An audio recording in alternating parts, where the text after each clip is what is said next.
샬롬 할렐루야. 시편 106편 1절에서 3절여. 할렐루야. 여호와께 감사하라. 그는 선하시며 그 인자심이 영원함이로다.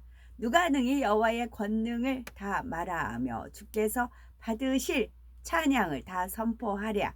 정의를 지키는 자들과 항상 공의를 행하는 자는 복이 있도다. 아멘. 제목은 감사입니다. 추수 때가 되어 곡식들이 알알이 연글고 들판이 황금빛으로 넘실거리면 농부는 흥에 겨워 콧노래가 절로 나오고 그동안 흘린 눈물과 땀방울을 수확의 기쁨과 풍요로움으로 보상받게 됩니다. 이처럼 한 해 동안 믿음으로 심고 행한 것들을 주님 안에서 풍성한 열매로 거두어오는 것이 바로 감사절로 지내지요. 시편 50편 23절에 보면 감사로 제사를 드리는 자가 나를 영화롭게 하나니 그 행위를 옳게 하는 자에게 내가 하나님의 구원을 보이리라 하셨습니다. 첫째로 영혼이 잘 되는 축복을 주심에 감사해야 합니다. 두 번째는 믿음이 성장하도록 역사하신 은혜에 감사해야 합니다. 세 번째는 새 예루살렘을 소망 삼고 달려갈 수 있게 하신 은혜에 감사해야 합니다.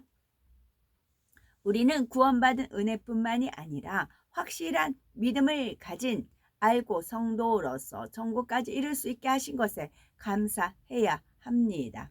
주님을 믿고 구원을 받았다 해도 그것으로 다 이루었다 할 수는 없지요. 육적으로도 어린아이가 성장해서 청년이 되고 장년이 돼야 하는데 더 이상 성장하지 않는다면 병약하거나 오래 살지 못하는 것을 볼 수 있습니다.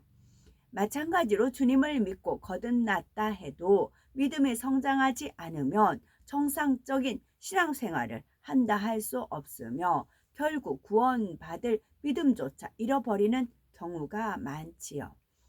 농부가 추수할 때 알곡은 창고에 들이고 쭉정이는 불에 사르는 것처럼 인간 경작을 마감하는 추수 때도 말씀대로 순종한 참 자녀들은 천국에 들이고 속이 채워지지 않은 쭉정이와 같은 신자들은 지옥불에 던져지게 되는 것입니다. 오늘날 많은 사람들이 하나님의 뜻을 알지 못하므로 복음을 들어도 믿지 않을 뿐 아니라 믿는다 하면서도 말씀대로 살지 않습니다. 또한 영혼이 잘 되고 천국을 침노하는 방법과 마음의 할례에 대해 알지 못하므로 죄를 버리려고 노력하지도 않지요. 이런 사람은 오랜 세월이 지나도 영혼이 잘 될 수 없으며 믿음의 1단계, 2단계에 머물러 있을 수밖에 없는 것입니다. 그러나 우리는 그동안 수많은 말씀을 듣고 권능의 역사들을 통해 인간 경작의 목적이 무엇인지 알고 깨달았습니다. 말씀에 순종하여 참 자녀로 변화되고 존귀한 자라도 깨닫지 못하는 것은 멸망하는 짐승과 같다라는 말씀 있지요. 우리는 깨달아야 되는 것입니다. 천국 중에서도 가장 좋은 처소로 침례해야 함을 깨달았기에 명확한 목표를 가지고 살아가고 있습니다.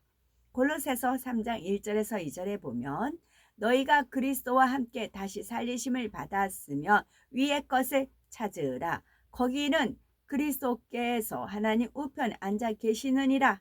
위의 것을 생각하고 땅의 것을 생각지 말라 하신 대로 더 이상 땅의 것을 바라지 않고 헛된 세상 정욕을 욕심내지 않으며 오직 위의 것 곧 천국만을 소망하며 달려가는 것입니다.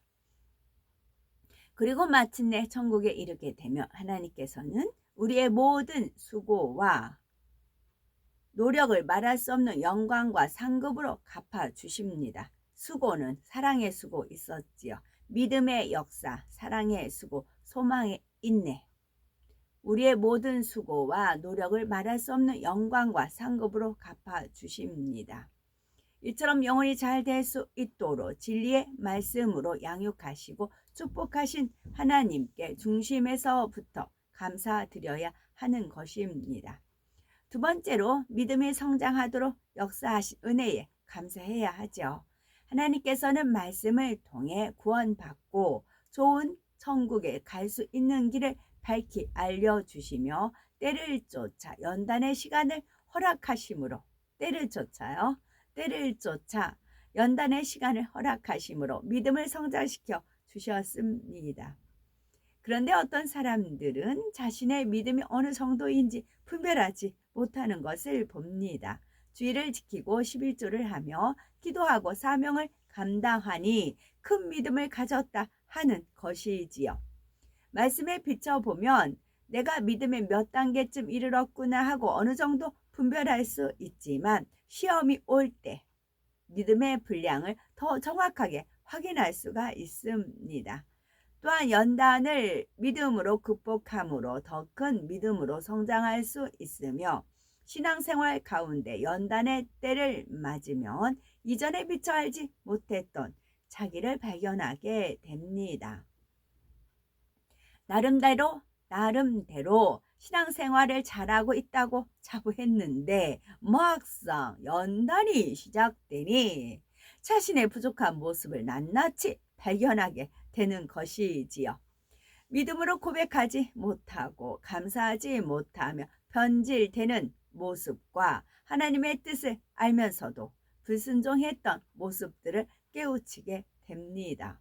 뿐만 아니라 자기 의와 자기 틀 속에서 가리어졌던 거, 육신의 생각을 동원했던 거, 자존심을 세웠던 것들이 떠올려지게 되며 자기를 버리지 못함으로 고집하고 있던 거, 자신의 옳음을 주장하고 변론하고자 했던 것들도 하나하나 발견되어지는 것입니다. 아까 말씀, 마음을 토하라. 하나님 앞에 마음을 토하라. 답이 나와요. 하나님 앞에 마음을 토하라. 상한 심령, 통해하는 자복, 그걸 하나님께서 물리치지 않는다 하셨나요? 그렇게 되어 있죠. 물론 연단을 통해 자신을 발견하는 순간에는 심히 애통함으로 마음을 찢는 아픔을 겪기도 합니다. 그러나 이를 통해 자신을 발견해야만 마음 깊이 심겨져 있던 비지리를 벗어버리고 더 크고 온전한 믿음을 가질 수 있기에 하나님께서 허락하시는 것입니다. 그동안 우리는 나름대로 여러 연단을 통과하지요. 지난날 연단을 돌아볼 때 연단 받기 전에 자신의 모습과 연단 받은 이유가 많이 다른 것을 깨달을 수가 있습니다. 사물을 보는 시각이 달라지고 사람을 대하는 마음 자세도 달라졌고 범사에 믿음의 눈으로 바라보게 되었을 뿐 아니라 전에는 품지 못한 사랑까지도 온유함과 겸손함으로 대하지요. 또한 세상 정욕이 안개같이 헛된 것을 절절히 느낄 수 있고 천국 소망이 전보다 더욱 간절해집니다. 하나님에 대한 사랑도 연단을 거친 후에는 그 감동과 깊이가 달라져 하나님의 마음을 더 깊이 이해하고 그 사랑의 중심으로 감사할 수 있는 것입니다. 고린도전서 10장 13절에는 사람이 감당할 시험 밖에는 너희에게 당한 것이 없나니 오직 하나님은 미쁘사 너희가 감당치 못할 시험 당함을 허락지 아니하시고 시험 당할 즈음에 또한 피할 길을 내사 너희로 능히 감당하게 하시느니라 하신 말씀처럼 성숙하기 위해 겪어야 하는 자기 발견의 아픔이지만 쉬지 않고 기도하며 하나님을 의지하는 사람은 능히 감당할 수 있는 시련만 허락하십니다. 그런데 어떤 사람들은 이런 하나님의 마음과 뜻을 알지 못함으로 어려움을 당할 때 하나님을 원망하고 불평하기도 하며 두려운 하나님으로 생각하기도 합니다. 하나님께서는 누구보다도 우리의 사정과 형편을 밝히 아시며 그 아픔을 함께 느끼십니다. 또한 주님과 성령께서도 우리가 연단을 믿음으로 잘 통과할 수 있도록 간절한 중보의 기도를 올려주시지요. 이러한 하나님의 마음을 안다면 모든 연단을 오직 감사함으로 받으며 믿음, 소망, 사랑으로 승리할 수 있는 것입니다. 믿음에는 역사, 소망에는 인내, 사랑에는 수고가 따릅니다. 아이가 걸음마 연습을 할 때 부모는 아이가 스스로 걷도록 지켜보며 넘어질 때에도 스스로 일어나도록 놔둡니다. 그렇다고 해서 무관심하게 놔두는 것이 아니라 위험에 처하지 않도록 아이를 늘 주시하고 있습니다. 이처럼 하나님께서도 우리의 믿음이 성장할 수 있도록 연단을 허락하시고 그 안에서도 섬세하게 지키시며 인도하셨기 때문에 오늘날 우리가 되는 것이지요. 이러한 하나님의 사랑을 깨달아 항상 진심으로 감사하시는 우리가 되어야 되겠죠. 셋째로 새 예루살렘을 소망하고 달려갈 수 있게 하신 은혜에 감사해야 합니다. 하나님께서는 용서의 하나님, 긍휼의 하나님이십니다. 많은 사람들이 주를 믿는다 하면서도 믿음이 연약하여 범죄하며 공고함에 빠지기도 합니다. 그럴 때도 다시 회개하고 노력해 나갈 때 하나님께서는 긍휼히 여기시고 용서해 주시며 다시 힘을 내어 신앙생활 할 수 있도록 은혜와 능력을 주시지요. 어떤 사람은 신앙의 연륜이 오래되어 진리를 알고 직분을 감당하면서도 행해서는 안 될 죄를 범하는 경우도 있습니다. 이런 경우 하나님의 공의에 따르면 회개의 영이 임하지 않으므로 회개하기도 어렵고 혹시 회개하여 간신히 구원을 받는다 해도 좋은 천국의 영광을 바라기는 어려운 것이지요. 그러나 우리는 어떠하신지요? 깊은 진리의 말씀을 들어 구원받았을 뿐만이 아니라 영원히 잘 되는 축복을 받았음에도 불구하고 다시 죄 가운데 빠졌을 때 하나님께서는 거듭거듭 특별한 죄사함의 기회를 주시지요. 그동안 막힌 담이 아무리 크다 해도 구원받기조차 쉽지 않은 처지에 있었다 해도 겸비하게 하나님 앞에 간구한 사람들에게는 회개할 수 있도록 긍휼의 문을 열어주시지요.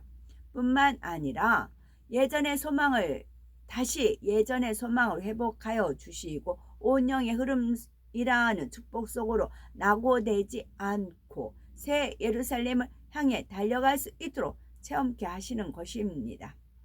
하나님과의 잃어버린 신뢰 관계를 다시 회복하며 부지런히 상급을 쌓아가면서 소망 중에 달려갈 수 있는 은혜를 주시는 거지요. 이것은 결코 쉽게 얻을 수 있는 은혜가 아니라 정녕 너무나 특별한 사랑과 은혜를 입는다는 것입니다. 어찌하든 한 영혼이라도 누가복음 7장 47절 저의 많은 죄가 사하여졌도다. 이는 저의 사랑함이 많음이라. 사함을 받은 일에 적은 자는 적게 사랑하느니라 하신 말씀처럼 많이 사함받은 은혜를 진실로 깨닫고 있는 사람이라면 당연히 하나님을 사랑하는 마음도 더 클 수밖에 없습니다. 그러니 누구보다 진한 큰 사랑을 하나님께 돌려드림으로써 반드시 하나님의 마음의 위로와 큰 기쁨의 열매로 나와지는 우리가 되어야 되겠습니다. 아멘.